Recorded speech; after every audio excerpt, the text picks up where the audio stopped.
Enfin, la troisième chose à mettre en place dans un salon, ça relève plus, on va dire, de l'esthétique et de l'attitude.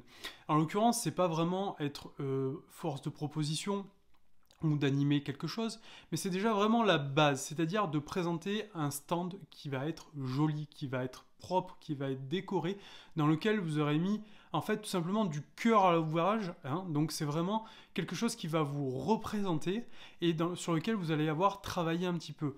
Alors pour ça, il n'y a pas besoin de faire des investissements fous en kakémono ou je sais pas trop quoi, tout simplement quelques plantes, quelques flyers, des cartes de visite, hein, c'est vraiment les bases.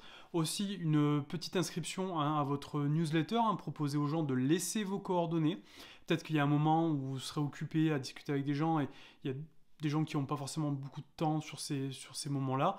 Invitez-les à laisser leurs coordonnées, tout simplement. Alors, il n'y a pas que ça. Il va y vraiment aussi y avoir votre attitude et votre manière de présenter. Pensez-y. Alors, dans la première chose, dans l'attitude, vraiment l'idée c'est d'être souriant et d'être avenant sans être insistant. C'est-à-dire que l'idée, voilà, c'est de trouver une petite phrase d'accroche, un bonjour, un sourire, ne serait-ce que ça, d'être ouvert et d'être accueillant. Je vois trop souvent des exposants qui sont, excusez-moi, le cul posé sur leur chaise, les bras croisés, à faire limite la tête d'être là. Non, attendez, vous êtes là pour vous présenter. La première chose que quelqu'un va acheter, c'est vous, entre guillemets. Donc, concrètement, c'est la personne que vous êtes parce que vous êtes unique. Donc, pensez-y à ça et montrez-vous sous votre meilleur jour. Vous êtes là pour accompagner et aider les personnes.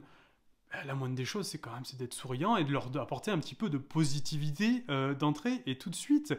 Voilà, moi, les grincheux et les grincheuses sur les salons bien-être, bon, bah, bien sûr, à la fin, c'est ceux qui disent j'ai pas eu de rendez-vous. Bah oui, excusez-moi, mais bon. Il y a aussi quelque chose dans l'idée de l'attitude. Il y a aussi, bien sûr, ce qui est important, c'est votre apparence. Donc, au-delà de votre sourire et, comment dire, de votre attitude, il va vraiment y avoir l'idée de bien présenter. Prenez le temps de vous faire plaisir, de choisir la tenue qui vous convient, qui est la plus représentative et dans laquelle vous vous sentez professionnel. Voilà, c'est vraiment aussi, ça va vraiment venir contribuer à votre attitude et à votre réussite, parce que c'est quelque chose qui va se sentir. Si vous vous sentez bien dans les habits que vous portez à ce moment-là, et bien tout simplement ça va aussi se ressentir à l'extérieur. Voilà. Prenez le temps de choisir vos 2-3 tenues pour le salon et tout simplement ça va rouler tout seul. Voilà. Donc on récapitule. Arrivez avec une offre de test, une offre de découverte, quelque chose que les gens vont pouvoir tester. Proposer une conférence sous forme d'une problématique que les gens peuvent potentiellement avoir. Par exemple, ça peut être suis-je intolérant au gluten, voilà, des choses comme ça, ou toute autre chose. À vous de voir en fonction de votre activité, de vos propositions.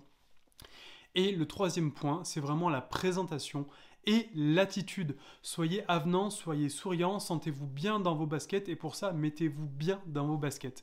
Voilà, j'espère que ces 3 conseils vous seront utiles. Si vous avez des questions, n'hésitez pas à laisser des commentaires et je vous souhaite à tous de très bons salons.